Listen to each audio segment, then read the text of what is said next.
Hello, kamatuklas! Welcome back sa isa na namang pagtuklas ng Aralin sa Mathematics. With this presentation, we will be working with graphical representation of organizing data. Specifically, we will be working with constructing frequency polygon. Like this.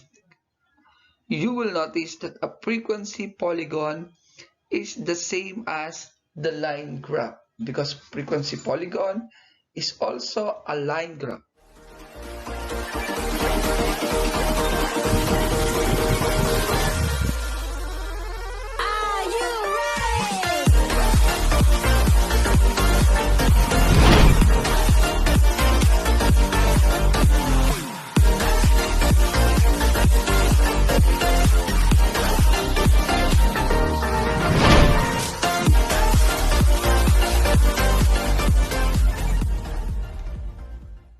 There are different types of graphical representation, but this video is about frequency polygon. A frequency polygon is a line graph with class mark as the basis and frequencies as the height. So we will just concentrate on getting the class mark because that is a part of graphing frequency polygon. And at the same time, we'll be working with the frequencies of what we will be talking about with the frequency distribution. So let's begin working with the different steps in constructing frequency polygon. The first step is to find the class mark of each class. So when we talk of class mark, that is also the midpoint of each class. Second, draw the x and y axis. Use a suitable scale for the y-axis frequencies and label the x-axis with the class marks of each class. So we have been mentioned the class mark in the first step. Third step, use the class marks for the x value and the frequencies for the y value to plot the points. And last, connect the adjacent points with line segments. At the beginning and end of the graph, draw a line back to the x-axis at the same distance as the previous and next midpoints. So let us apply all these steps by this frequency distribution. Consider this frequency distribution. So this will be our class interval. So these are the scores obtained by the students in mathematics. Dito naman sa second, so ito naman yung tinatawag na frequency. Ibig sabihin, ito yung nakakuha ng 6 to 10 score, 11 to 15 score, 16 to 20 score, 21 to 25 score, 26 to 30 score, 31 to 35 score, 36 to 40 score. So yung mga nakatapat, yan yung bilang ng nakakuha ng score na nasa class interval. So talking of the frequency polygon, the first step is to determine the class mark or the midpoint. So kukunin muna natin ang class mark as our first step. At para makuha ang class mark, titignan natin ang class interval. So ito yung class interval. I-add natin yan 6 plus 10 and that's 16 divided by 2. Answer is 8. Same step, 11 plus 15, that is 26 divided by 2, that's 13. Dito naman tayo, 16 plus 20 is 36 divided by 2, answer is 18. Then 21 plus 25, that is 46 divide 2, that's 23. 26 plus 30 is equal to 56 divide 2, that is 28. Then 31 plus 35 is 66 divide 2, that's 33.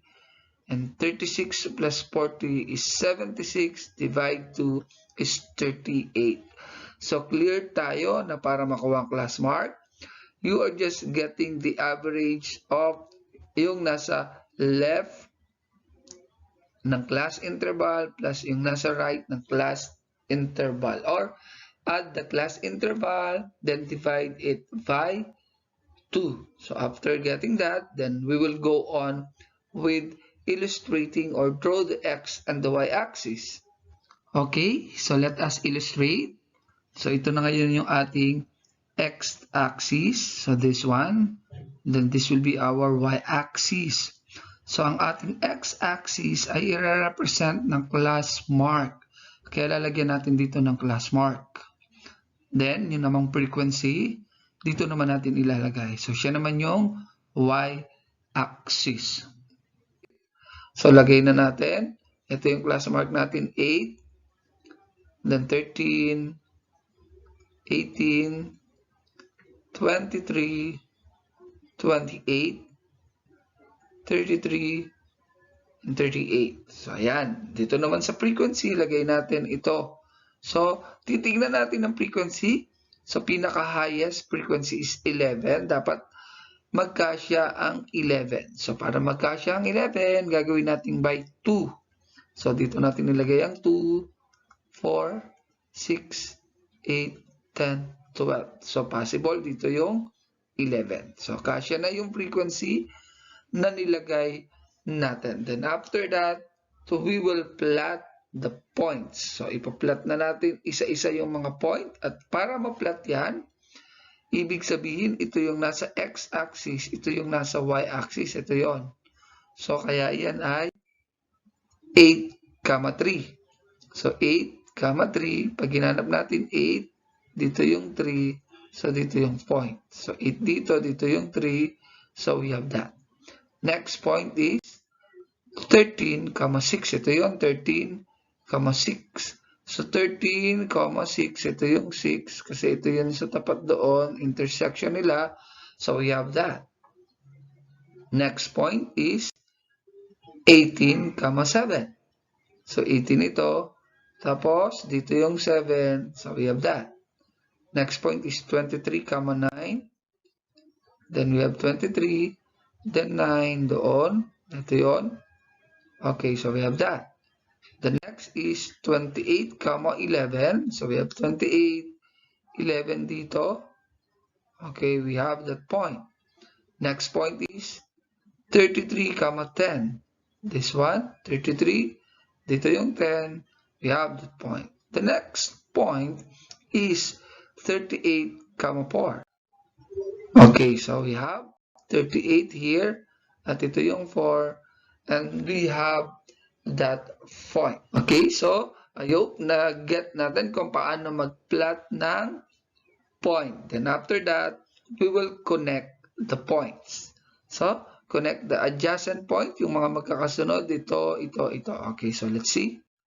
So, connecting the point, we have that. So, dito, adjacent dito. The next point, yung magkaka-adjacent, magkakasunod. Okay, next, and next point. So after plotting the points and connecting the adjacent point, so we have this illustration. But the last step that we need to do in constructing frequency polygon is that when we talk of the graph of frequency polygon, it must start at the x-axis. So, para ma-start natin yan sa x-axis, so tignan natin yung mga gap. So, kung mapapansin natin, ang gap ng 13 to 8 ay 5, 18 to 13 ay 5. Laging pare-pare siya ng magiging gap. So, ibig sabihin, kailangan from 8, magkaroon siya ng gap dito na 5 also. Kaya 8 minus 5, that will be 3.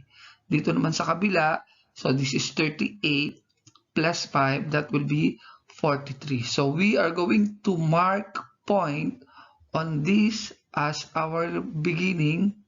Then dito rin magmamark tayo ng point sa end. So then we will connect that point also. Okay, so dito naman sa last point, we need to connect that also. And that's how we construct frequency polygon. I hope natuto tayong mag-construct ng frequency polygon, kamato class. God bless us.